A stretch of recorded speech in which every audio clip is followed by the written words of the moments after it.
के 10 बज रहे थे, मगर आर्यन अब तक अपने ऑफिस में ही जमा हुआ था।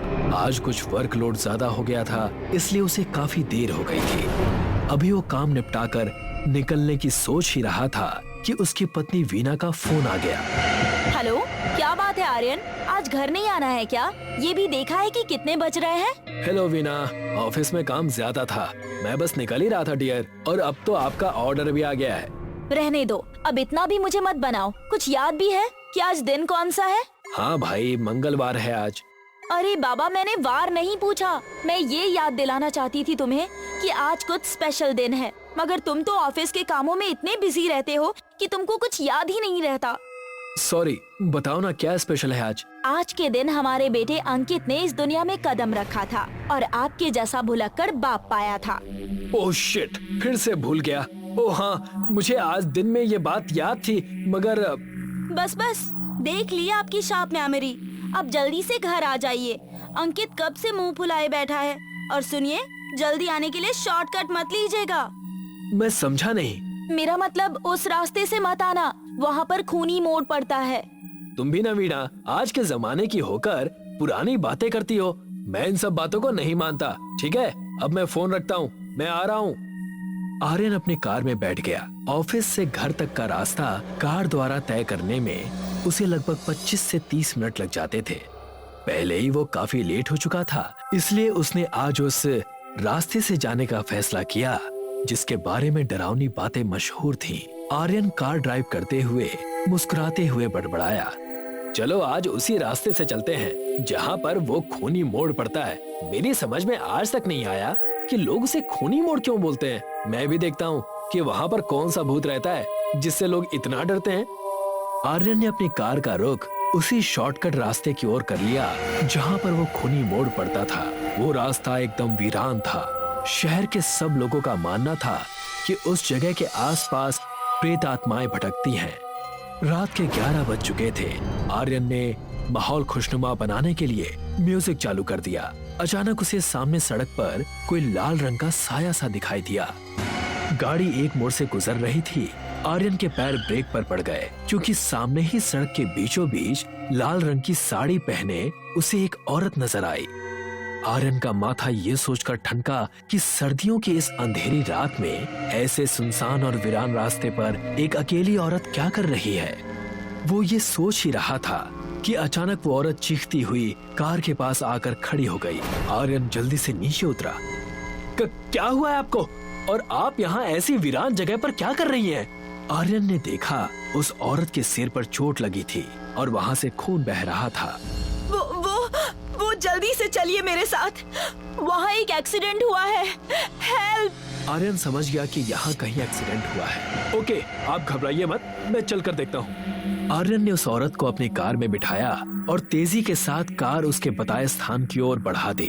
एक मोड़ कटते ही सामने का दृश्य देखकर आर्यन के रोंगटे खड़े हो गए। एक सफेद रंग की कार दुर्घटनाग्रस्त होकर एक पेड़ से टकराई हुई थी और उसके भीतर से चीखने और कराहने की आवाजें आ रही थी। गाड़ी रोककर तेजी से उस औरत के साथ नीचे उतरते हुए आर्यन ने पूछा, आपने अब तक एम्बुलेंस को फोन नहीं किया क्या? किया था, मगर अभी तक कोई यहाँ आया नहीं। फिर मैं यहाँ से भागकर थोड़ा आगे पहुँची थी, इतने में ही आपकी गाड़ी दिखाई दी। आर्यन ने जल्दी से दुर्घटना वाली कार की तरफ बढ़ते हुए पूछा, मगर ये एक्सीडेंट हुआ कैसे? हम सब माता रानी के दर्शन करके घर लौट रहे थे। जब यहाँ पहुँचे तो सामने सड़क पर अचानक से एक औरत आ गई। मेरे पति ने उसे बचाने के चक्कर में गाड़ी दूसरी तरफ मोड़ दी, जो सीधे इस पेड़ से आकर टकरा गई। जैसे ही आर्यन ने आगे बढ़कर जल्दी से कार का दरवाजा खोला तो अंदर का नजारा देखकर दहल गया। सर्दी होने के बावजूद शरीर पसीने से नहा गया क्योंकि कार के अगले हिस्से के अंदर पेड़ की एक मोटी शाखा शीशा तोड़कर घुसी हुई थी और सामने वाली सीट पर बैठे हुए एक आदमी के सीने में घुसी हुई थी। खून बुरी तरह से बह रहा था। पास में एक बच्चा बैठा था जिसकी दोनों आंखें फूटी हुई थी। साथ ही चीखने चिल्लाने की आवाजें भी आ रही थी। कांपते हुए आर्यन ने उस औरत की तरफ देखते हुए पूछा, कब हुआ था ये एक्सीडेंट? 5 नवंबर 2007 की रात को। क्या? मगर आज तो 22 जनवरी 2023 है। अब की बार औरत का कोई जवाब नहीं आया। आर्यन ने दोबारा उस औरत की तरफ देखा तो हैरान रह गया, क्योंकि वहाँ कोई नहीं था। तो क्या इस उजाड़ में वो अकेला ही खड़ा था? अब उसने घबराहट में दुर्घटना वाली कार की तरफ देखा और डर कर 2 कदम पीछे हट गया, क्योंकि वहाँ भी कुछ नहीं था। वो बड़बड़ाने लगा, ये सब क्या हो रहा है? क्या मैं सपना देख रहा हूँ? इसका मतलब इस जगह के बारे में लोग सही कहते हैं। कहीं वो औरत कोई भटकती आत्मा तो नहीं थी?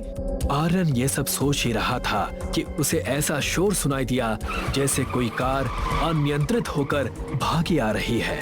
उसने आवाज की दिशा में देखा तो हैरानी से उसकी आंखें चौड़ी हो गईं, क्योंकि ये वही कार थी जिसे उसने कुछ देर पहले दुर्घटनाग्रस्त देखा था। ये कैसे संभव हो सकता है?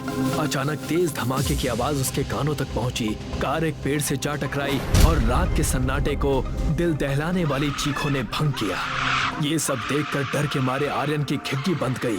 वो अपनी गाड़ी की तरफ भागा, मगर पीछे से आ रही हेल्प हेल्प की आवाज ने उसके आगे बढ़ते कदम को जैसे वहीं जाम कर दिया। उसने पीछे मुड़ के देखा तो लाल साड़ी वाली वही औरत खून से लथपथ जमीन पर पड़ी थी और उसके मुंह से निकल रहा था, हेल्प हेल्प। डर से कांपते हुए आर्यन की नजर जब उससे मिली तो औरत की आंखों की पुतलियां सफेद पड़ रही थीं और अब वो चुड़ैल की तरह हंस रही थी। आर्यन अपनी कार की तरफ भागा और कुछ ही समय बाद उस जगह से थोड़ी दूर जाकर अचानक उसे कार के पिछले हिस्से में किसी की तेज तेज सांसें लेने की आवाजें आई और कुछ ही पल में उन तेज सांसों की जगह गुर्राहट होने ले ली। पसीने से नहाए आर्यन ने जब गर्दन घुमाकर पीछे देखा तो अब की बार उसके मुंह से चीखें निकल गई। पिछली सीट पर सफेद पुतलियों वाली औरत बैठी हुई थी। उस औरत के सफेद पड़ चुके चेहरे से और आंखों से खून निकल रहा था और उस औरत के बड़े बड़े दांत बाहर निकले हुए थे। कौन हो तुम और मुझसे क्या चाहती हो? बरसों पहले इसी रोड पर मेरी कार का एक्सीडेंट हुआ था। मेरे पति और मेरा बच्चा तड़प तड़प कर मर गए और मैं हेल्प हेल्प कहते हुए मर गई, मगर किसी ने हमारी मदद नहीं की। रात के गुजरने वाले हर मुसाफिर को यहाँ मरना होगा। लेकिन इसमें मेरी क्या गलती? तेरी गलती है रात में यहाँ पर आना। इतना कहकर उस औरत की आत्मा ने आर्यन के गर्दन पे अपने दांत गड़ा दिए। आर्यन की एक दिल दहला देने वाली चीख सन्नाटे को चीर गई। आखिरी समय में आर्यन को समझ में आ रहा था कि इस जगह को खूनी मोड़ क्यों कहते हैं। और दूसरे दिन आर्यन की विक्षिप्त लाश उसकी कार में पुलिस को मिली।